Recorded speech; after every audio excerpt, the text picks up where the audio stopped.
लोकसभा इंतखाबात के पहले दौर के लिए आज नोटिफिकेशन जारी होने के साथ ही पर्चा नामजदगी का दौर भी शुरू हो गया है।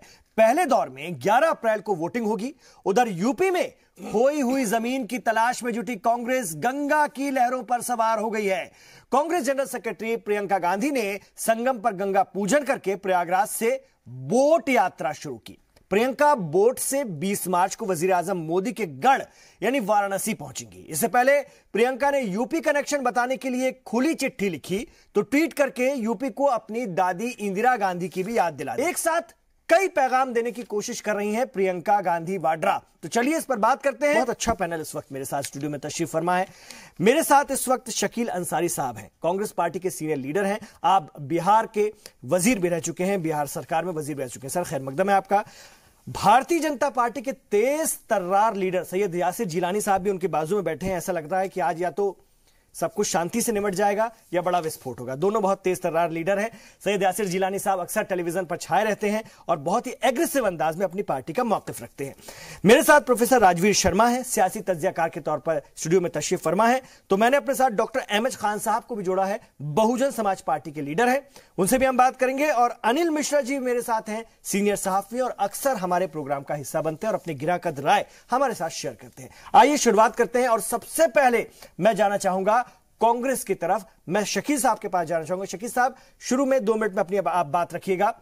गंगा जी के जरिए एक बार फिर नैया पार लगाने की कोशिश में कांग्रेस, क्या यह मोदी की नकल है? वजीर आजम नरेंद्र मोदी ने 2014 में कहा था, मैं गंगा का बेटा हूं, मैं आया नहीं हूं, मुझे गंगा मां ने बुलाया है। आज प्रियंका गांधी ने भी वही कोशिश की है, गंगा के इलाकों को साधने की कोशिश, पूर्वांचल को साधने की कोशिश, अपनी पहुंच बनाने की कोशिश। कैसे हम इसको देखें? और ये गंगा की राजनीति कुछ लेट नहीं हो रही है? देखिए, आपने 5 सवालात पहले ही किए थे, एकदम दाग कई चीजें आपने कही हैं। उसमें एक बात आपने कही थी, कांग्रेस अपनी नैया पार लगाने के लिए। आज मुश्किल ये है ना, आज सवाल कांग्रेस का नहीं है, आज देश के बचाने का सवाल है। ये जो चुनाव है ये बहुत महत्वपूर्ण है इस बात के लिए कि आज ऐसे घड़ी में खड़ी है, ये इलेक्शन की घड़ी आई है और खड़ी है इस देश की जनता, जब उसको चुनना है कि इस मुल्क में जमहूरियत को बचे रहना है, इस मुल्क में सेकुलरिज्म को बचे रहना है, इस मुल्क में जमहूरियत में बोली गई आवाज को बचा रहना है कि नहीं कि झूठे सच्चे वादे करके सत्ता में आने वाले लोग। की बात भी तो नकल है सर, मन की बात की तो नकल है। नहीं, साच की बात और मन की बात का नकल कोई नहीं। एक दूसरे को नकल कहिएगा तो सियासत में सब नकल है। एक दूसरे को वोट देते हैं वो भी तो नकल है ना। कह दीजिए कि नकल है, कोई वोट ना दिया करे, ये बात नहीं है, नकल नहीं है। तो हमारा अपना प्रोग्राम है ना। बीजेपी अगर गंगा पर राजनीति करती है और गंगा के सहारे उसने बहुत राजनीति की, तो कांग्रेस भी क्या उसी रास्ते पर चल करके बीजेपी को जवाब दे रही है? बताइए, गंगा की राजनीति का जवाब गंगा की राजनीति मत कीजिए। गंगा की राजनीति, इस देश में धर्म की राजनीति, मंदिर की राजनीति ये बीजेपी करती है, उसको करने दीजिए, हमें इससे मतलब नहीं है। हमें याद कीजिए कि गंगा के सफाई के अभियान के लिए जो वादे किए गए थे वो क्या पूरा हुआ? 15 में जो मिनिस्टर बनी थी उमा भारती जी, उन्होंने कहा था कि हम समाधि ले लेंगे अगर गंगा की सफाई नहीं हुई। तो क्या उन्होंने समाधि ले ली या गंगा की सफाई हो गई? तो गंगा की राजनीति और वो करते हैं, वो उनको मुबारक हो। हम इस देश में नौजवानों की बात करते हैं, जो नौजवानों को ठगा गया है, 2 करोड़ नौकरी देने का वादा किया गया, नौकरियां नहीं मिली। अरे सर, आप जो धोखा दिया गया कि 50-15 लाख, हर तरफ रुसवाई मिल रही कांग्रेस को। समाजवादी पार्टी, बीएसपी ने, आपने कहा कि 2 मिनट पहले बोलना है, लेकिन 2 मिनट में तो 3 मिनट आप बोल चुके हैं। आपकी बात को कोई आपके साथी नहीं सुन रहे। सर मेरा सवाल ये, आप किसको बताएंगे? नहीं, जमहूरियत है ना, ये डेमोक्रेसी है। और डेमोक्रेसी, जो एस्टैब्लिश डेमोक्रेसी में पार्टियों का वजूद का रहना अच्छी बात है। अलायंस होता है, जो मन मुताबिक पार्टियां हैं वो एक तरह से अलायंस करती हैं।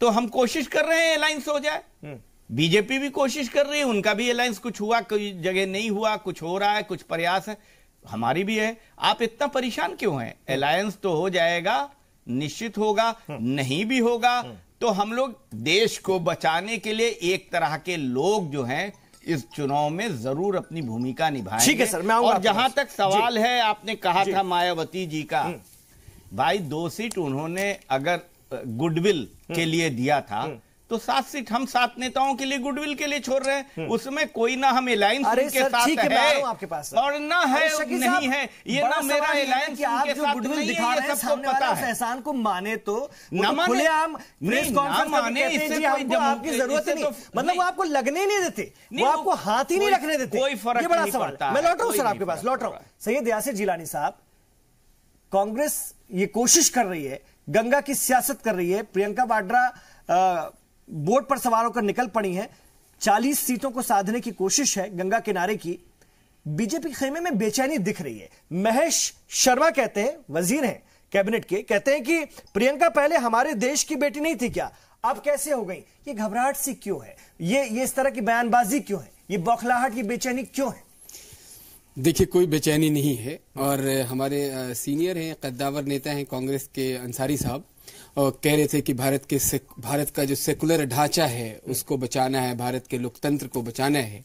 तो कैसे आप भारत के लोकतंत्र को बचाएंगे? मसूद अजहर जी कह के बचाएंगे या हाफिज सईद साहब कह के बचाएंगे? भारत के 1.25 अरब जनमानस कांग्रेस के इस कृत्य को देख रही है और लगातार देख रही है।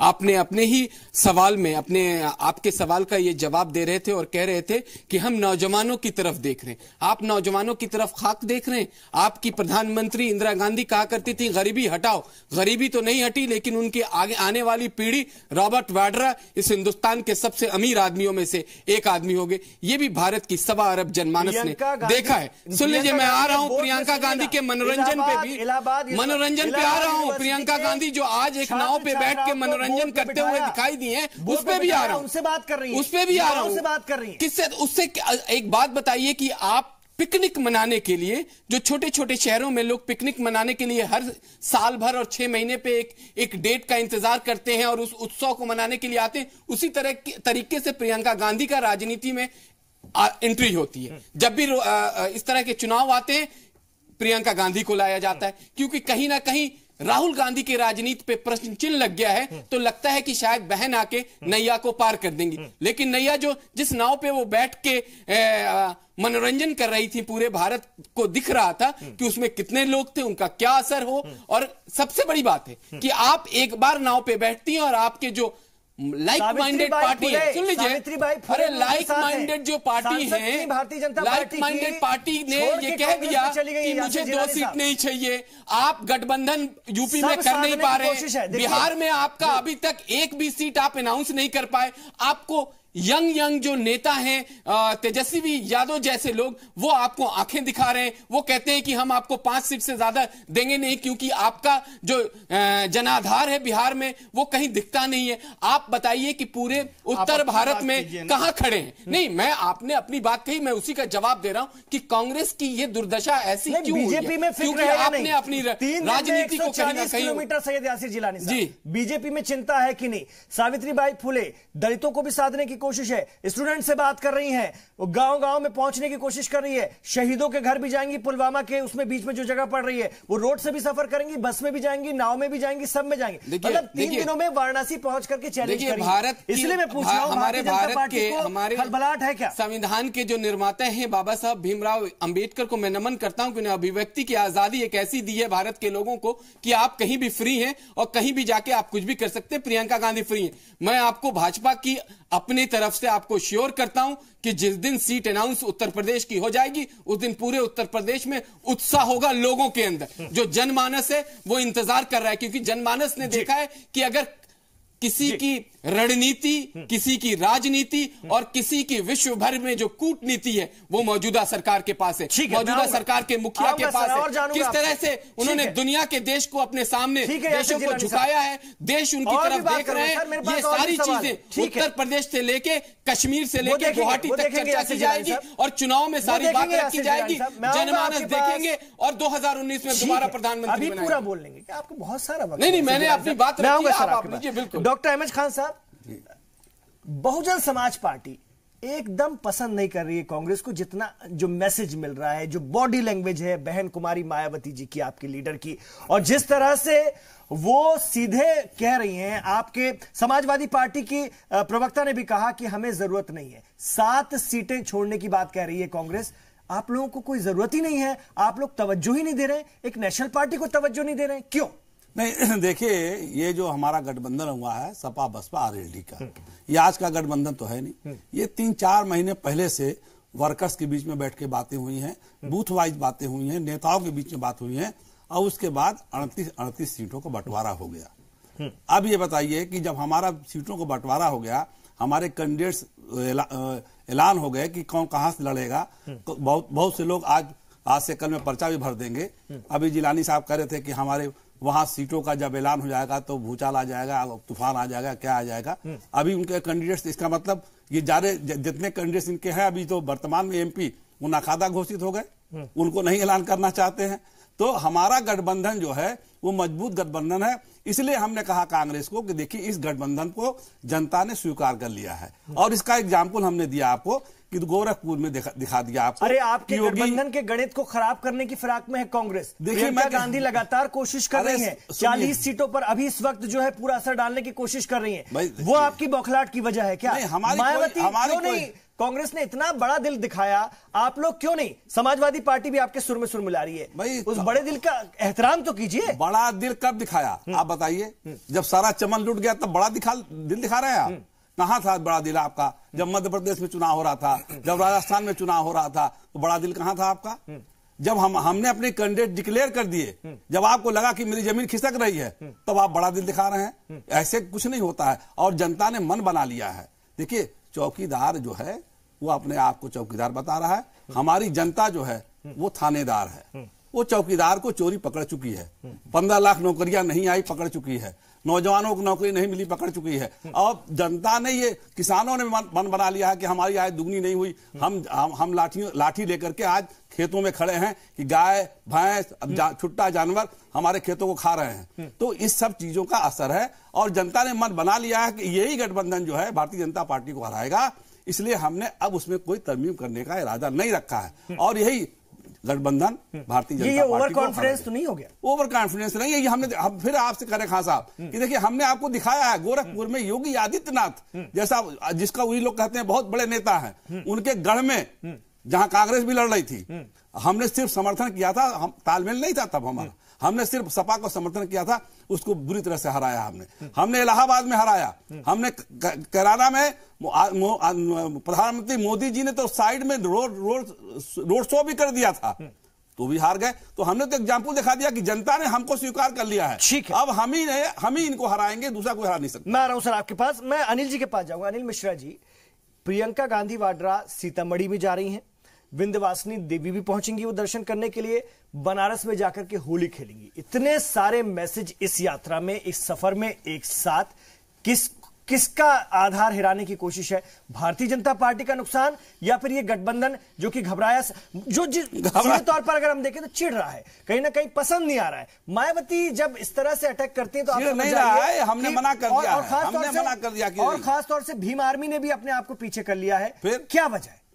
नहीं देखिए, इसका तो सबसे पहले राजनीतिक तो वार्ता होती रहेगी, लेकिन इसके पीछे अगर सच्चाई में जाएं, आप देखें तो जो सच है वो हमको आपको स्वीकारना पड़ेगा। उत्तर प्रदेश में कांग्रेस का कोई वजूद नहीं बचा है। आज की डेट में कहने में ये कोई संकोच नहीं, और कांग्रेस पूरी तरह से वहां धराशायी हो चुकी है। अब ये जो प्रयास कांग्रेस का शुरू हुआ है, कर तो राहुल गांधी बहुत दिनों से रहे थे, लेकिन चर्चा हम लोग चूंकि प्रियंका गांधी जब से आई हैं और खासकर पूर्वी उत्तर प्रदेश का उन्होंने कमान संभालने की कोशिश की है और उसके लिए प्रयास कर रही हैं, तो सबसे पहला तो प्रयास कांग्रेस का जो है वो 2019 जिलानी साहब जो बात करें कि पिकनिक है नहीं, हम उसको नहीं, अब देखिए कहने को तो कोई कुछ भी कह सकता, भाई वो भाजपा के हैं तो वो अपनी बात कहेंगे, कांग्रेस के इस रूप में मैं आपसे नहीं बिल्कुल नहीं, बहुत लेट आप कहें ना, प्रयास लेट शुरू हुआ, इस तरह की तफरी है क्या? नहीं बिल्कुल नहीं, मैं अभी ये 2 मिनट में क्लियर कर देता हूं। सबसे पहला तो प्रयास है कांग्रेस अपने को उत्तर प्रदेश में अपने वजूद को बनाने का प्रयास कर रही है, नंबर 1। नंबर 2, एक बहुत शॉर्ट में आप बताऊं, कांग्रेस मतलब क्या? पूरा भारत।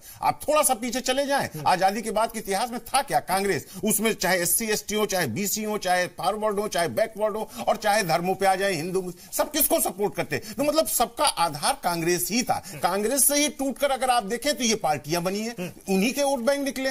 तब भी सब में कहीं ना कहीं कांग्रेस के प्रति एक अट्रैक्शन है। बहुत छोटे में आपको बताऊं तो जैसे अभी आप 2014 का चुनाव देख लीजिए, यही बसपा उस वक्त भी प्रेजेंट थी, यही सपा उस वक्त भी प्रेजेंट थी, लेकिन रिजल्ट क्या आया? रिजल्ट किस तरह आया? मायावती 0 हो गई, सपा घट के कितना कम हो गई कांग्रेस। तो जो एक मोदी के प्रति अट्रैक्शन दिखा, लेकिन क्यों दिखा इसके पीछे जानिए कि चूंकि इन वर्ग को, जिन वर्ग को लेकर हम लोग बात कर रहे हैं, ये सबको जांच चुके हैं। अगर हम मायावती जी का ही बात करें तो मायावती जी को 3-3 बार उत्तर प्रदेश की जनता परख चुकी है, कहीं संतुष्ट नहीं नजर आई, तभी 14 में उसने मोदी जी की बातों पर विश्वास किया। यही सपा का आप बात कर ले कि सपा और राहुल मिले और उसके बाद 2017 में देख लीजिए क्या रिजल्ट आया। तो जो एक डर, आप जिस बात की डर करें, तो मायावती जी को डर हो या अखिलेश जी को डर हो या भाजपा को डर है, क्यों? क्योंकि अब ये देखना है प्रियंका जिस राह पर चल पड़ी है, कौन सा वर्ग, इसमें 4 वर्ग आते हैं। एक SC/ST का वर्ग है जिसके मायावती जी का जो डर है क्या है कि अगर उनके थोड़े भी वोट प्रियंका जी के साथ चले गए तो नुकसान मायावती, पिछड़ों का कह लीजिए तो सपा का जाता है। और उससे बड़ी चीज, सबसे बड़ा रोल जहां की बात हम लोग करें,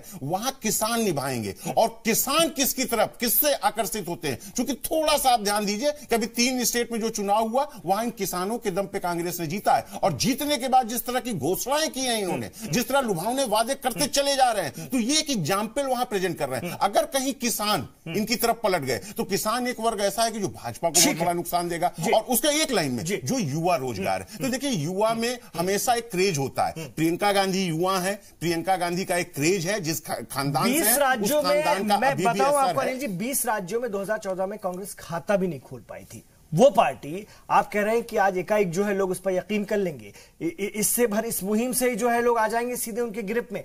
और सीधी सी बात है, मैं राजवीर जी के पास आऊंगा सर, फिर मैं आऊंगा आपके पास।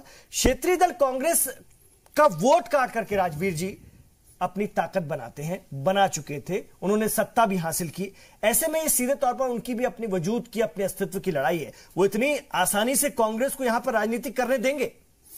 नहीं, मुझे लगता है आपने बहुत अच्छी बात कही, जो मैं भी वास्तव में कहने वाला था।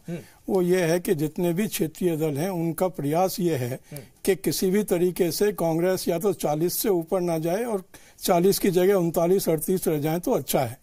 क्योंकि अगर वो इस स्थिति में कांग्रेस को बनाए रखते हैं 40 और 38 के बीच में, तो उनका पलड़ा भारी होता है। और यही प्रयास क्षेत्रीय दल कर रहे हैं। मुझे लगता है कि दूसरी बात जो मैं कहना चाहता हूं कि क्षेत्रीय दल भी अपना अपना एक हित देख रहे हैं। जैसे अगर आप वेस्ट बंगाल को ले लो, आप यूपी को ले लो, आप आंध्र प्रदेश को ले लो, आप तेलंगाना को ले लो, आप उड़ीसा को ले लो, जितने भी राज्य हैं जिस गठबंधन की ये बात कर रहे थे, मुझे लगता है कि वो गठबंधन कहीं मुझे नजर आता नहीं है। सब अपने अपने रजवाड़े समझते हैं राज्यों को, और उन रजवाड़ों को बचाने की कोशिश क्षेत्रीय दल भी कर रहे हैं। ठीक है सर, मैं आऊंगा आपके पास। तो रजवाड़े समझते हैं और अपने अपने एरिया को, अपने अपनी रियासतों को, अपने अपने हलके को बचाने की पूरी ताकत लगाए हुए हैं ये रियासती पार्टियां। और ये कांग्रेस को भी कहीं ना कहीं पसंद नहीं करती हैं। भारतीय जनता पार्टी से तो मुकाबला कर रही हैं, लेकिन कांग्रेस भी इनके लिए अड़ंगा है। मैं एक बार फिर डॉक्टर अहमद खान साहब के पास आना चाहूंगा, क्योंकि वो जाना चाह रहे हैं। सर, आपका फाइनल कमेंट मैं इस मामले में जरूर लेना चाहूंगा कि आपको क्या लगता है, वोट यात्रा के जरिए कांग्रेस उत्तर प्रदेश में, चलिए आप लोग उत्तर प्रदेश में सपा के साथ हैं क्योंकि आप लोग बहुत अपने आप को मजबूत मानते हैं, आपका कहना है कि लोगों ने आपको स्वीकार कर लिया है, कांग्रेस अपनी पैठ बना पाएगी क्या? आप जाहिर सी बात है इसके लिए ना ही कहेंगे या अपनी बात रखेंगे, लेकिन फिर भी जमीनी हकीकत, चूंकि आप वहां के हैं, आप वहां की जमीनी तैयारियों को भी देखते हैं, इसलिए मैं आपसे पूछ रहा हूं। देखिए, एक मिसरा है कि बहुत देर कर दी हुजूर आते आते। अब आपको दो चुनाव का मैं आपको परसेंटेज बताता हूं। देखिए, 2014 में जो जिसको कहते हैं मोदी लहर थी, बार बार लहर नहीं आती है, एक बार लहर आई चली गई। उस वक्त मैं कांग्रेस की बात करता हूं तो 7.53% वोट इनको मिला था। फिर जब ये 2017 में इनको जो मिला था वोट, वो इनको मिला था कुल 7 ही पॉइंट मिला था, कुछ ज्यादा नहीं मिल पाया था। हमको देखिए मिला है, सपा को मिला है 22.35, बसपा को मिला है 20.77 जी। और फिर देखिए मिला है मुझे इसमें 2017 में सपा को मिला है 21.82, बसपा को मिला है 22.23। आप जोड़िए 40, बाकी जनरल मिला दीजिए तो 47 करीब हो जा रहा है। तो हमको जरूरत किसी की नहीं है, हमको जरूरत किसी की नहीं है। और लहर वहर तो खत्म हो गई, लहर वहर तो खत्म हो गई। ये 42% पर रह गए भारतीय जनता पार्टी के लोग। अच्छा ठीक है, आप देखिए ख्वाब हम नहीं देखें, ये आप ही को हक है देखने का, ख्वाब देखने का हक आपको है, हमें नहीं है। हमको तो किनारे कर दीजिए, ख्वाब आप देखिए, खाली सिर्फ आप ख्वाब देखिए, बाकी लोग ख्वाब देखने का हक नहीं है, बाकी लड़ने का किसी का हक नहीं है।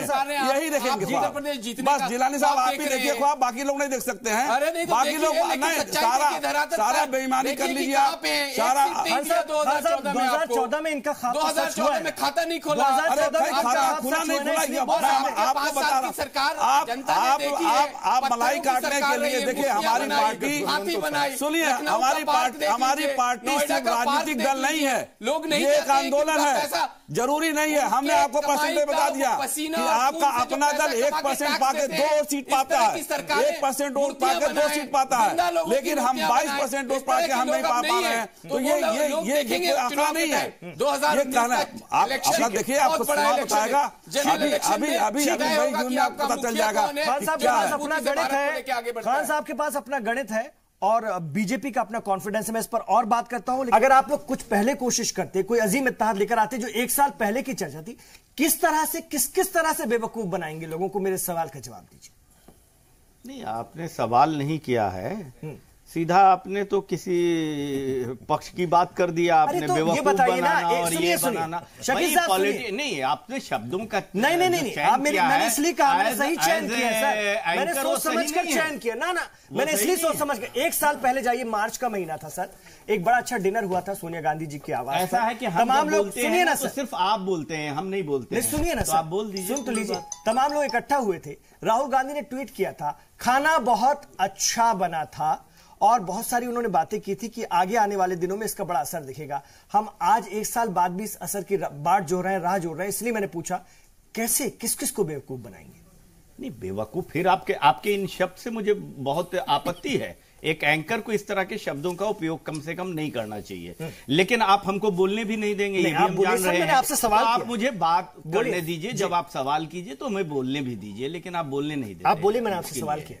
सवाल पैदा ये होता है, ये हिंदुस्तान में डेमोक्रेसी है, जमहूरियत है। जमहूरियत में कांग्रेस पार्टी या बीजेपी या सपा या बसपा, इसका कोई राइट नहीं है कि दूसरी पार्टी को बंद कर दे, उसके घर में जाके ताला लगा दे। हर पार्टी को अपनी जमीन तलाश इस मुल्क के अंदर। का क्या हुआ? नहीं, आप तो बोलने नहीं देंगे, नहीं, मतलब नहीं, क्या हुआ, आप बोलने नहीं देंगे मुझे, मैं तो जवाब दे रहा हूं, आप बोलने नहीं देंगे, तो आपको जो बोलना है मेरी तरफ से आप ही बोल लीजिए। नहीं, मैं सवाल पर हूं ना, अब आप जो कहेंगे वो बोलूंगा, ये नहीं होगा। नहीं, आप जो कहेंगे वो बोलूंगा, ये नहीं होगा, इम्पॉसिबल। नहीं, इम्पॉसिबल कि आप जो कहेंगे, आप चाहते हैं वही मैं जवाब दूं। नहीं, मैं जवाब अपनी पार्टी का मैं दूंगा ना, वो आप नहीं देंगे जवाब। सवाल रखा, आप जवाब नहीं, सवाल रखा है, आप सुनने की ताकत नहीं है, आप एंकर नहीं है, पार्टी के वर्कर बन जाते हैं। That is not true. तो आज आप बड़ी टक्कर दे सकते, नहीं दे सकते। आप सुनने को तैयार नहीं है ना, जनता सुन रही है, आपके चैनल से तो कुछ होता नहीं है किसी को। सवाल पैदा ये होता है कि क्या हो रहा था महाराष्ट्र में। महाराष्ट्र में हर दिन शिवसेना बीजेपी एक दूसरे को गाली दे रहे थे। ये बहुत प्रैक्टिकल अलायंस है क्या? हम कहते हैं कि मैं जो आइडियोलॉजी रखते हैं वो पार्टियां पहले इलेक्शन के पहले एक साथ चले, सब लोगों का था, लेकिन सभी रीजनल दल को अभी इस मौके पर लगता है कि इस इलेक्शन में अलग से उन्हें सीटें ज्यादा आ सकती हैं, तो वो चुनाव लड़ने के लिए तैयार है। बेशक हम उनको रोक नहीं सकते हैं, चेहरा भी तो होना चाहिए। सामने मोदी है, भारतीय जनता पार्टी और एनडीए का पूरा इत्तेहाद है। आपके पास चेहरा कौन है? क्या लेकर वोटर्स के पास जाएंगे? कांग्रेस के लोग भी और बाकी सियासी जमातों के लोग भी, अगर बाद में कोई ऐलान होगा तो इलेक्शन के बाद। चेहरा मोदी नहीं है ना, अब चौकीदार वहां दर्जनों दर्जन चौकीदार हो गए हैं, जो चौकीदार 15 लाख रुपया ला नहीं सका, और चौकीदार के रहते हुए पूरी चोरी हो गई और सब मोदी भाग गए भारत का पैसा लेके। तो वहां तो वो चौकीदार जिसके बारे में कहा जाता है कोई ईमानदार नहीं, वो चौकीदारों की जमात बन रही है। यहाँ है जनता को ठगा गया है, किसानों को ठगा गया है। सवाल पैदा होता है कि 3 राज्यों के चुनाव हुए, हमने किसानों से जो वादे किए उनको 10 दिन के अंदर में किसानों के कर्ज माफ किए। यूपीए सरकार में हमने वादे किए थे किसानों के कर्ज माफ किया। हमारे पास काम करने की क्रेडिबिलिटी है। ये 15 भैंस चराने की योजना पर भी बातचीत चल रही है सर। नहीं, भैंस भी चराइए ना, उसमें कौन दिक्कत है? किसान ढोल बजाने की और भैंस चराने की योजना चल रहा है। तो अगर आप कहते हैं कि आपके ये काम है तो फिर मुझे इस पर भी तो सवाल पूछने का हक है ना सर? क्या हक है आपको? जी, आपको हक है तो सुनने का भी तो हक है ना, कि सवाल सिर्फ पूछने का हक। बोलिए।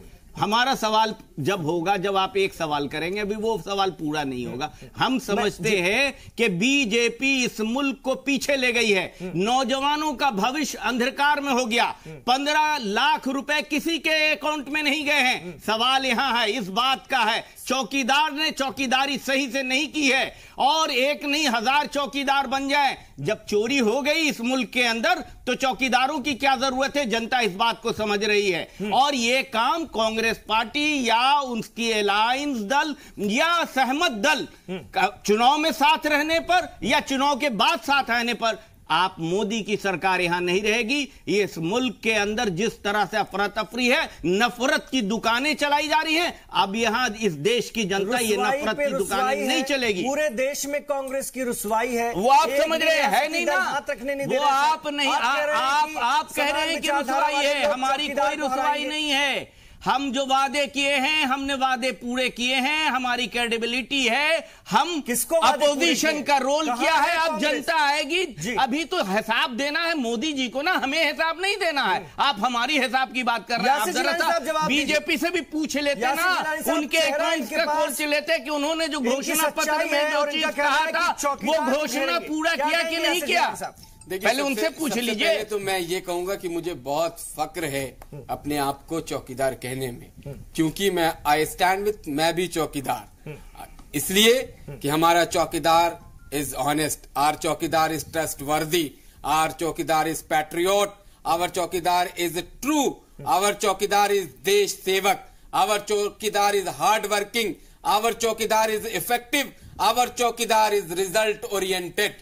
उसने अब तक 5 साल में जो हमारे चौकीदार यानी हमारे वजीर आजम ने भारत की जो स्थिति मजबूत करी है, चाहे वो अर्थव्यवस्था को लेके आप देख लीजिए, चाहे किसान नीति को लेके आप देख लीजिए, निचले स्तर पर मैं आपको बता देता हूं, चाहे युवाओं के रोजगार को लेके देख लीजिए, कहीं रोजगार नहीं है। कांग्रेस देखा करे और आंकड़े देखा करे। आज आप 2 करोड़ रोजगार की बात करते हैं, आप नहीं पूछते हैं कि आपकी 10 साल की यूपीए सरकार ने देश को कहां छोड़ा था, देश को किस गटर में सबसे ज्यादा रिजर्व छोड़ के गए थे यूपीए, हाईएस्ट रिजर्व छोड़ के गए थे, आज नील पर आ गया है, बोझ डाला था। इस तरीके से हमारे पास 150 से ज्यादा आज भारत 600 रुपए सिलेंडर छोड़ के गए थे, आज 900 है सिलेंडर। आना चाह रहा था जिस तरीके से उज्ज्वला योजना के तहत हमने गांव के उस औरत तक गैस चूल्हा पहुंचाया। 1000 रुपए में रिफिलिंग होगी। कभी आप ये नहीं सोच सकते थे कि आ गई है, हर गांव में बिजली पहुंचेगी। कभी आप सोच नहीं सकते थे कि भ्रष्टाचार 5 साल में कितने पहुंचाए उसकी बात कीजिए। प्रधानमंत्री राजीव गांधी साहब कहते थे कि हम 1 रुपये सेंट्रल से भेजते हैं, नीचे जाते जाते 15 पैसे बच जाते। हमारा भ्रष्टाचार में तो ये खुद फंसे हैं। रैफल में चोरी हुई है, चौकीदार के रहते हुए चोरी हो गई है, बैंकों के पैसे चौकीदार ने भेज दिया बाहर, ये सारे पैसे वापस चले लाना है। उनका क्लियर नहीं हुआ कि वो राफेल पे कब कितना रेट बोलते हैं, कभी कुछ कहते हैं कभी कुछ कहते हैं। 6000 से स्टार्ट किया था, 16,000 तक पहुंचे और 1600 से घटते हुए 1650 रुपए तक पहुंच गए अपने ही भाषणों में। लेकिन राफेल को लेकर के लगातार भाषण लिखवाते क्यों नहीं, ये पार्लियामेंट में आपके ऐसे पार्लियामेंट की कमेटी बनाने में डर क्यों गए? इसलिए कि दाल काली है, आपने उसमें गड़बड़ी की है, चोरी की है, इसलिए जांच से आप बच रहे हैं। जांच से वही बचता है जो चोर होता है, जांच से वही बचता है जिससे चोरी की होती है, जांच से वही बचता है जहां गड़बड़ी होती है। एक युग पुरुष का उदय हुआ था जिसका नाम केजरीवाल, उसका काम था कि आना मीडिया के सामने झूठ बोलना। आजकल राहुल गांधी भी मीडिया के सामने आते झूठ बोलते हैं, बयान देते हैं, चले जाते हैं, पूछा जाता है सपने भी झूठ वाला दिखाते हैं। आपके प्रधानमंत्री सपने भी झूठ का दिखाते हैं। आपसे बड़ा झूठ बोलने वाला इस दुनिया में नहीं पैदा हुआ है। साहब एक मिनट सुनिए, इमरान भाई, एक मिनट सुनिए, मेरी बात तो सुनिए, मेरे सवाल पे तो रहिए। मैंने सारी उपलब्धियां सुन लिया सर। मेरी बात बताइए, आप राहुल गांधी को घेर रहे हैं, राफेल पर घेर रहे हैं, प्रियंका गांधी के आने के बाद खौफ है क्या, बेचैनी है क्या? लगातार उन्होंने अपनी यात्रा, अपना सफर शुरू किया, रैलियां कर रही हैं, लोगों से सीधे राब्ता कर रही हैं, घबराहट है क्या? इमरान साहब कैसे काउंटर करेंगे ये बताइए। उर्दू सहाफत में आपका एक बड़ा नाम है, आप बड़े सहाफी हैं और आप कश्मीर से गुवाहाटी तक तमाम आपकी जो रिसर्च टीम है काम करती है। आप मुझसे घबराहट पूछ रहे हैं, आप उन लोगों से पूछिए, उन लोगों से पूछिए कि प्रियंका के आने के बाद क्या कोई फर्क पड़ा है। आप अब तक प्रियंका जब से आई हैं, आप नारे देखिए, पहले प्रियंका आई तो उनका डंका बज रहा था, फिर नाव पे बैठी तो नाव को पार कराने वाला एक नारा आ गया। पहले आप अपने आप को क्लियर तो कीजिए कि आप भारत के जनमानस को बताना क्या चाह रहे हैं, उन्हें दिखाना क्या चाहते हैं, वो 2019 में किस तरफ भारत को ले जाना चाहते हैं। क्या भारत वही 2014 से पहले वाला जो भ्रष्टाचार से भरा हुआ जो सरकार यूपीए की 10 साल की थी, जिसमें 150 घोटाले थे, 150 इतने बड़े स्कैम थे, जिसमें 2-3 स्कैम का भी चर्चा कर लेते हैं ना मध्य प्रदेश में। और आपके जो है सब आपकी सरकार, आपके मंत्री कहते हैं कि मैं जांच नहीं करता हूं, वो सरकार है ना। आप सरकार को भारत उन्हें मुखिया बनाना चाहता है। अरे तरीपार लोग हैं आपके, तो मुखिया तरीपार हैं, तरीपार लोग आपके मुखिया हैं। आप कैसे बात बोल रहे हैं? तरीपार वाली पार्टी का मुखिया, जिस पार्टी का मुखिया ही तरीपार हो, उसको बोलने का क्या अधिकार है? कोई हक नहीं है, कोई हक नहीं है, कोई हक नहीं है, तरीपार का कोई हक नहीं है। आप जो चाहे कर ले। मुझे शुरू से ये उम्मीद थी, बहुत तेज तर्रार हमारे साथ दोनों बहुत मुअज़्ज़िज़ मेहमान हमारे हैं, बात और करेंगे। मैं सर आपके पास आऊंगा, राजवीर सिंह जी। राजवीर साहब, प्रियंका गांधी की छवि जो है अट्रैक्ट करती है लोगों को, खासतौर से युवाओं को, नौजवानों को, छात्र छात्राओं से बात कर रही हैं। वोट पे इलाहाबाद, जो कि खासतौर से इलाहाबाद यूनिवर्सिटी देश की राजनीति का एक बड़ा केंद्र मानी जाती है, बड़ी यहां से बेदारी की लहर चलती है, हर तरफ से साधने की कोशिश है। क्या कुछ असर होगा? मैं अपने सवालों पर कायम रहूंगा, बाकी तो अपनी उपलब्धि ये बताते ही रहेंगे। यासिर जिलानी साहब, शकील साहब उनको काउंटर करते रहेंगे, लेकिन हम अपने मुद्दे पर देखिए, प्रियंका गांधी मुझे दो बातें इस संदर्भ में कहनी है। एक तो ये कि कांग्रेस ने अपनी प्रियंका वाड्रा जी को लाकर के ये कोशिश की है कि किसी तरीके से भी चुनाव के उसमें कैंपेन में कुछ जान फूकें, और वो स्वाभाविक है, हर पार्टी करती है। लेकिन सच्चाई ये है कि जो आप कह रहे हैं कि वो युवाओं से मिल रही हैं, वो दूसरे वर्गों से मिल रही हैं, ये केवल वही नहीं मिल रही होंगी। मुझे लगता है कि हर पार्टी का जो तबका है वो इन सभी वर्गों से बात भी कर रहा होगा। चुनाव में वो जाएंगे भी नहीं। वो छवि केवल इस बात से नहीं बनती है। नहीं, मैं ये कांग्रेस का एक ट्रम्प कार्ड थी, कांग्रेस वो तो मैं पहले ही कह चुका हूँ, वो तो मैं पहले ही, ये आखिरी पत्ता है, ये आखिरी पत्ता है तुरुप का उनके पास जो उन्होंने चला है। लेकिन वो कितना काम करेगा, पहले 2014 में, 17 में और अब, इसका पूरा इतिहास वो देखेंगे। दूसरी बात मैं एक और कहना चाहता हूँ, किसी भी गठबंधन की या किसी भी पार्टी की सफलता के लिए 3 चीजें होना जरूरी है। जो वोटर देखेगा, वोटर वोट डालने से पहले उसको सोचेगा। एक तो ये कि गठबंधन के पास कोई नेतृत्व है कि नहीं, उनका नेता कौन है। कोई भी गठबंधन नहीं, कोई भी गठबंधन नहीं, पहले तो वो कह रहे हैं कि हमारे गठबंधन है, लेकिन अगर गठबंधन है तो ये जरूरी होता है कि कोई ऐसा नेता हो उन सब पार्टियों को एक साथ बांध सके। ऐसा नेता ना तो कांग्रेस के पास है, ना किसी रीजनल पार्टी के पास मुझे नजर आता है। दूसरी बात यह है कि इन्हीं रीजनल पार्टीज में भी आपस में कोई भरोसा और विश्वास नहीं है। हर political party, regional political party, अब जैसे मैंने कहा ना, छत्रप हैं, अपने अपने उन्होंने ये समझ लिया कि यूपी मेरा रजवाड़ा है, आंध्रा मेरा रजवाड़ा है, तेलंगाना मेरा रजवाड़ा। ऐसा राजनीति में होता नहीं है। रजवाड़े राजनीति एक प्रजातंत्र में नहीं, फूलपुर भी है। इस तरह जो बाई इलेक्शन हुए उसमें इस तरह के तहत कामयाबी मिली है बिना कांग्रेस के। मैं समझ रहा हूँ कि ये जो चीजें हैं, अब अगर आप 3 राज्यों के भी कहें कि वहां पर कांग्रेस जीत गई, नेचुरली उन्होंने कांग्रेस को एक सांस लेने की जगह तो दी है ना। लेकिन ये भी सच्चाई है कि इन तीनों राज्यों में अगर आप वोट परसेंटेज देखेंगे तो तीनों राज्यों में कोई वोट परसेंटेज में बीजेपी पीछे नहीं है कांग्रेस से। इसलिए ये कहना कि वहां का वोटर बीजेपी के खिलाफ है, मैं इसको तवज्जो देता नहीं हूं, मानता नहीं हूं। और तीसरी बात यह है कि कोई ना कोई इनके पास एजेंडा होना चाहिए। केवल मात्र ये लेकर के कि बीजेपी को हराना है, जमहूरियत को लाना है। अभी हमारे अंसारी साहब कह रहे थे, मुझे लगता है कहीं ना कहीं ये विश्वसनीयता वोटर के साथ भी तो जानी चाहिए ना, कि जो आप कह रहे हैं वो सही है कि नहीं है। अनिल जी, विश्वसनीयता नहीं है, बातों में विश्वसनीयता नहीं है। जो तर्क, जो दलील अंसारी साहब दे रहे हैं, जो दलील कांग्रेस पार्टी देती है, उससे जनता अट्रैक्ट हो पाएगी, आवाम अट्रैक्ट हो पाएगी। और ऐसे में जबकि इतना जबरदस्त मुकाबला है और ये मुकाबला बड़ा दिलचस्प भी है और तारीखी भी होने जा रहा है। नहीं, मैं कोई अंसारी साहब का पक्ष नहीं लूंगा, न जिलानी साहब का विरोध करूंगा, लेकिन राजवीर सर के अभी उससे, चूंकि वरिष्ठ है, इनका अनुभव बहुत बड़ा है, लेकिन इत्तेफाक नहीं रखता। उसका कारण मैं बताता हूं कि अगर ठीक आप थोड़ा सा पीछे जाएं तो ठीक यही स्थिति 2004 में थी।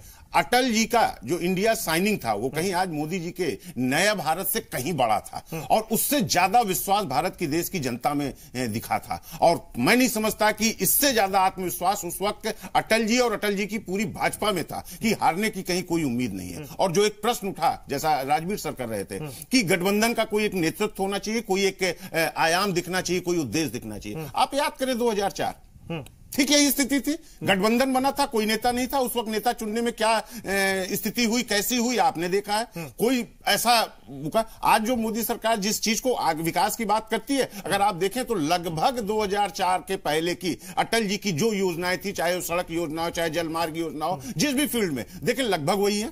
तो ये कहना शायद भारत की राजनीति में फिट नहीं बैठता। उसका कारण मैं बता रहा हूं, हमारे भारत की राजनीति में देखिए हम कितना भी आगे निकल गए, कितना भी पढ़े लिखे हैं, लेकिन खासकर हिंदी भाषी क्षेत्रों में मैं पूरी चुनौती के साथ कहता हूं, आज भी वोट पड़ते हैं तो सिर्फ और सिर्फ जाति, धर्म और क्षेत्रीयता के आधार पर। ठीक है, कभी कभार जब वादे करते हैं, जनता त्रस्त रहती है, तो कभी वो आप पर विश्वास भी करती है, जैसा 2014 में देखने को मिला। 1977 में क्या हुआ?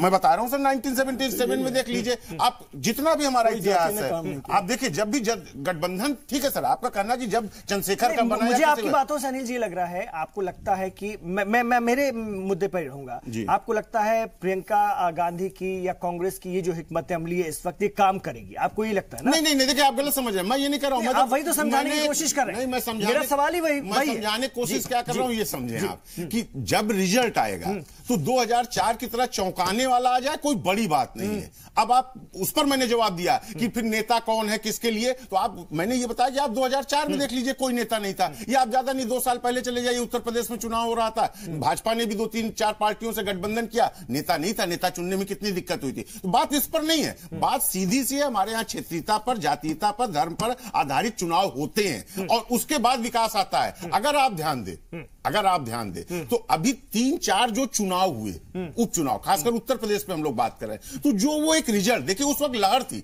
जिस दौर में हम लोग बात कर रहे हैं तब मोदी लहर थी, तब योगी लहर थी, बिल्कुल ताजा मामला। लेकिन मैं इसलिए इस पर जोर दे रहा हूं कि यही जातीयता, यही धर्म, यही क्षेत्रीयता जब एक हो गई केवल 2 पार्टियों का, तो रिजल्ट पलट गया। बिल्कुल सही कह रहे हैं राजवीर जी, यहां भी आप तीनों क्षेत्र में देख लीजिए, भाजपा का वोट कम नहीं हुआ, लेकिन भाजपा हार गई। तो देखिए, चुनाव में जीत हार, युद्ध हो, रण क्षेत्रों, केवल जीत ही देखी जाती है, फिर वहां वोट परसेंटेज नहीं देखे जाते। तो हम लोग चूंकि जीत हार पर बात कर रहे हैं, पूरे देश में तो ऐसा नहीं हो सकता। नहीं, आप देख सकते हैं, पूरे देश के परिप्रेक्ष्य में भी मैं समझूंगा सर, मैं आपसे, मैं आप तमाम लोगों के पास आऊंगा और यासिर जिलानी साहब से पूछूंगा कि 2004 जैसा कुछ चौंकाने वाला हो सकता है क्या? आपका ये कॉन्फिडेंस जो है इतना ओवर कहीं तो नहीं बढ़ रहा है? शकील साहब से पूछूंगा, हिकमत अमली और क्या हो सकती है? शकील साहब, क्या हम इसे ऐसा माने कि कांग्रेस की वजूद की लड़ाई है, वजूद की जंग है? नहीं, ये देश को बचाने की जंग है। कांग्रेस रहेगी इस देश के अंदर। कांग्रेस के आजादी की लड़ाई से लेकर देश की तरक्की से जुड़ी हुई है। ये पार्टी आगे बढ़ेगी, पीछे हटेगी, ये महत्वपूर्ण नहीं है। महत्वपूर्ण आज ये देश जिस दोराहे पर खड़ा है उसको बचाना जरूरी है, जहां देश के नौजवानों का भविष्य अंधकार हो गया। तो अगर इनके एनएसओ की रिपोर्ट नहीं आ रही है कि कहते हैं सर, अंसारी साहब इजाजत देते एक बात में बोलूं, मैं बोल दूं ना। एक सेकंड, मैं आपसे एक प्रश्न करना चाह रहा था। बिल्कुल आपकी बातें बिल्कुल सच है, सब दुनिया सहमत होगी, लेकिन आपको ये सच्चाई स्वीकारनी पड़ेगी। अगर आप सच्चे कांग्रेसी हैं तो ये सच है कि उत्तर प्रदेश में कांग्रेस ने अपना वजूद खो दिया है पूरी तरह से, और आज कांग्रेस चाहे उसमें प्रियंका के नाम ले लें या राहुल का ले लें, आप सब लोग पूरी पार्टी मिलके कहीं ना कहीं अपना वजूद बनाने, बचाने नहीं, बनाने के प्रयास के लिए इतनी कड़ी मेहनत कर रहे हैं। और टारगेट कहीं 2022 या 24 या अन्य उस पर देखा जाए। अगर आप सहमत हो। आप बड़े पत्रकार हैं, आपकी बातों से असहमति मैं व्यक्त ही नहीं कर सकता हूं। लेकिन सबसे बड़ी बात यह है कि आप मानते हैं, हम भी मानते हैं, हमारे मेंबर ऑफ पार्लियामेंट 2 ही हैं 80 में, तो हम कमजोर नहीं हैं, ऐसा तो कुछ है नहीं। हम तो मानते हैं हम कमजोर हैं, तो हम कमजोर रहें ये जरूरी तो नहीं है ना। मजबूती के लिए हमें सारे उपाय करने होंगे। जिस तरह से एक चौकीदार नहीं 100 चौकीदार खड़े हो गए हैं, तो क्या मैं बैठा रहूंगा? इस जमहूरियत में इस देश को बचाने की आज लड़ाई है हमारे सामने। इसलिए हमको उन बातों को, चूंकि 5 साल के हिसाब उन्हें देना है जो धोखा देके, वर्गला के जनता को जिन्होंने वोट हासिल किया है, उनकी बातों को सिर्फ मुझे जनता को बताना है। वो नौजवानों को जो धोखा दिया, नौजवानों को अभी नौजवानों को 2 करोड़ नौकरियों कहां मिली, जरा बता दीजिए। 2 लाख भी नौकरियां नहीं मिली। एनएसओ की रिपोर्टें इनकी आई, जवाब दीजिए। आप जवाब देंगे क्या? ये बताइए 15 लाख को जुमला कह दिया। कल जितनी घोषणा पत्र में ये घोषणा करेंगे, आने वाले दिनों में ये जुमला कह देंगे कि वो तो इलेक्शन का जुमला था। ये इनकी क्रेडिबिलिटी बन चुकी है और जनता नाराज है। आपको समझ में आए या नहीं आए, ये जाने वाले हैं। ठीक है, मुझे लग रहा था कि प्रियंका गांधी जो 3 दिन की वहां पे लॉन्चिंग एक नए तरीके से करने की कोशिश कर रही है, उसमें कुछ कहेंगी। आपका सवाल बहुत अच्छा रहा। हमारे कांग्रेस के बहुत ही सीनियर जो प्रवक्ता हैं और लीडर हैं कि उन 3 दिन में किसी ने भी उनसे नहीं कहा या क्या एड्रेस किया वहां के लोगों को। उन्होंने प्रयागराज से ही क्या एड्रेस कर रही हैं, आप देख रहे हैं तस्वीर, सिर्फ हंस रही हैं और जो बात कर रही है कॉमन एम पे हम भाजपा को डिफीट करेंगे। क्या मतलब बनता है? कोई मुद्दा तो बताइए। आप रोजगार पे आके बहस कर लीजिए, आप विकास पे आके बहस कर लीजिए। जिस गंगा में आप जा रही हैं नाव को लेके, उस गंगा का जो स्वच्छ पानी दिखाई दे रहा है वो किसकी देन है, जरा उस पे आके बहस कर लीजिए। और नहीं आप है। एक इलाहाबाद से हल दिया हमारे सरकार का वो स्कीम था। और सुन लीजिए, वो जिस तरीके से मैली हो रही थी उसको साफ करने का काम गंदा डेली अरे भाई वाराणसी में जिस तरह गंदगी है, आप जाके पता लग जाएगा के लोगों ने पता लग जाएगा। हमारे चौकीदार जैसे पहुंचेंगे कि इमरान साहब ये नजीर तब पेश कर पाती वहां से या करेंगी अगर आगे ये अनाउंस करें कि मैं उत्तर प्रदेश से चुनाव लड़ने जा रही हूं। अगर ये अनाउंस कर दें, मुझे लगता है कि इनकी राजनीति लोगों को समझ में आ जाएगी। सबसे बड़े लोकतंत्र का पर्व जो सामने है उसमें आइए, पार्टिसिपेट कीजिए। और अगर आप नेता हैं बहुत बड़ी, आपको विरासत में अगर नेतागिरी नहीं मिली, आपके अंदर टैलेंट है, आप प्रियंका वाड्रा और अपने आप में जो गांधी हैं, आप पुराने समय से आप वाड्रा हैं, अगर आपके अंदर टैलेंट है कॉमन आदमी से ज्यादा, तो चुनाव कहीं से भी लड़ ले और जीत के दिखाएं। फिर आपसे लोग सवाल करने में थोड़ा सा सोचेंगे। लेकिन आपको आप बताइए, लेकिन आपको बताना होगा भारत के नौजवानों को कि आप भारत को किस तरफ लेके जाएंगे। क्या आप सुन लीजिए, क्या आप मसूद जी कहेंगे? क्या आप मसूद जी कह के भारत के नौजवानों को क्या कहना चाहते हैं? नहीं, प्रधानमंत्री बिना शेड्यूल के पाकिस्तान में अपने प्लेन ले जाके वो बताएंगे। ये बताना होगा विदाउट एनी शेड्यूल प्रधानमंत्री का प्लेन कैसे ये कैसे उतरा पाकिस्तान में, ये बताना होगा। आज बताना होगा कि वो बिरयानी खा के कैसे आए मेरे प्रधानमंत्री। आतंकवादियों के लिए का सवाल सुन लीजिए, या हमें सरकार बनना है कि बटला उसके कान में जो आतंकवादी मारा गया है, तो सोनिया गांधी रात भर रोती रही, इसके लिए नौजवानों से वोट मांगी। ये बताइए जिलानी साहब, अगर आपकी इजाजत हो तो एक प्रश्न आपसे भी पूछना चाह रहा था। आपने अच्छी बातें कही, अच्छा लगा, उसमें आपने युवाओं पर काफी खास जोर भी दिया। तो मैं आपसे पूछना चाहता हूं कि क्या जो आपके ही आंकड़े हैं, अन्य संस्थाओं को छोड़ दिया जाए, तो आज जो हमारा सरकारी रिकॉर्ड बताता है 45 साल में सबसे ज्यादा बेरोजगारी अगर है तो आज की डेट में नंबर 1। नंबर 2, पिछले 5 सालों में जो सरकारी प्रक्रिया थी कि हर साल रोजगार के आंकड़े और बेरोजगारी के आंकड़े प्रदर्शित किए जाते थे, आपकी सरकार रहते इसको क्यों बंद करा दिए गए? और इस बार प्रॉमिस किया गया, जब आज से 6 महीने पहले ये मुद्दा उठाया गया, कहा गया था दिसंबर तक जारी कर देंगे, लेकिन आज भी नहीं जारी किए गए। ये इन सब पर कैसे आप बचे रचेंगे जनता के सामने। श्रीमान पत्रकार महोदय जी, आप हमारे साथ चलिए। उत्तर भारत में, उत्तर प्रदेश के सुदूर इलाकों में हम साथ चलते हैं, नौजवानों से पूछते हैं साहब, कि मोदी जी ने क्या किया है, मोदी जी ने क्या किया है। इसका अंदाजा आपको और मुझे लग जाएगा। आंकड़े बंद कर दिया अपनी सरकार में और 19 दूर नहीं आ जाएगा सामने है, आ जाएगा। 19 चुनाव में अगर सरकार ने मजबूती से अपने पक्ष को रखा है, आपकी अपने सरकार काम नहीं को जारी किया की है, है तो नौजवान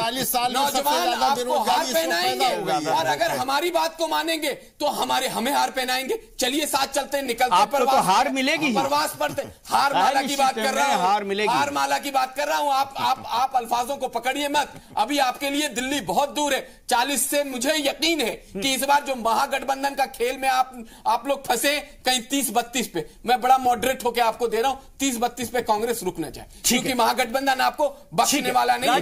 मायावती जी, अखिलेश यादव जी, तेजस्वी यादव उधर और तमाम जो रीजनल दल के नेता हैं, उन्होंने आपको ऐसे फंसाया हुआ है कि आपको पटेल कहां चली गई, ये बताइए ना। आपके मंत्री चले गए, आपके मंत्री कुशवाहा निकल के चले गए, आप दूसरे की बात कर रहे हैं, अपनी बात ही नहीं कर रहे हैं। कुशवाहा निकल के चले गए, अनुप्रिया पटेल निकल के चली गई। ठीक है, ऐसी बात कर रहे हैं। ठीक है, जनमानस मेरे पास वक्त नहीं है, मेरे पास वक्त नहीं, आप लोगों की पूरी बात आ गई सर। ठीक है यासिर साहब, सुन लिया आपको लोगों ने।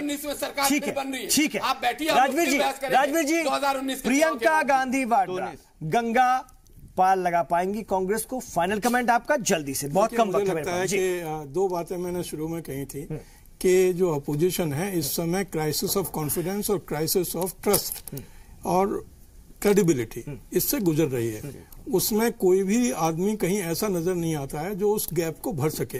जैसे अभी हमारे शकील साहब कह रहे थे, तो जो वोटर है वो बीजेपी को भी देखेगा और अपोजिशन और कांग्रेस को भी देखेगा कि जो जमहूरियत और सेकुलरिज्म की बात करते हैं, क्या वास्तव में वो पिछले 50-60 सालों में जमहूरियत और सेकुलरिज्म सुरक्षित रख पाए थे क्या? अगर आप देखें तो 1975 में जमहूरियत का क्या हुआ, 1984 में सेकुलरिज्म का क्या हुआ। माने ये है कि ये जो चीजें हैं, ऐसे ही बीजेपी भी जब अपना रिपोर्ट कार्ड देगी तो वो कितना लोगों के, जैसे ये कह रहे थे कि बेरोजगार हो गए युवक, बीजेपी का कहना यह है कि नहीं, हमने तो 9-7 करोड़ लोगों को मुद्दा लोन दिया है। तो मुद्दा लोन दिया है वो स्टैंड अप इंडिया के लिए, स्किल इंडिया के लिए दिया है, तो वो भी तो रोजगार ही है ना। सरकारी नौकरी केवल रोजगार नहीं है। तो वो कितना लोगों को पसंद आएगा। किसानों को जो 6,000 रुपए उन्होंने दिए हैं वो किसानों को कितना प्रभावित करेगा, ये भी देखने वाली बात है। बहुत अहम बात। और अब देखना दिलचस्प होगा अगले 3 दिन किस तरह से नई नई खबरें लेकर आते हैं, क्या कुछ सियासत में होता है, किस तरह से भारतीय जनता पार्टी जवाब देती है, प्रियंका गांधी वाड्रा क्या कुछ कहती है, नई बात, ये देखना दिलचस्प होगा। बहुत शुक्रिया आप तमाम लोगों का इस चर्चा में हिस्सा लेने के लिए। कांग्रेस में एक नई जान फूंकने की, कांग्रेस के वजूद को बनाए रखने की एक और कोशिश प्रियंका गांधी वाड्रा के जरिए, खासतौर से उत्तर प्रदेश की सीटों को साधने की कोशिश। फिलहाल इस चर्चा में इतना ही।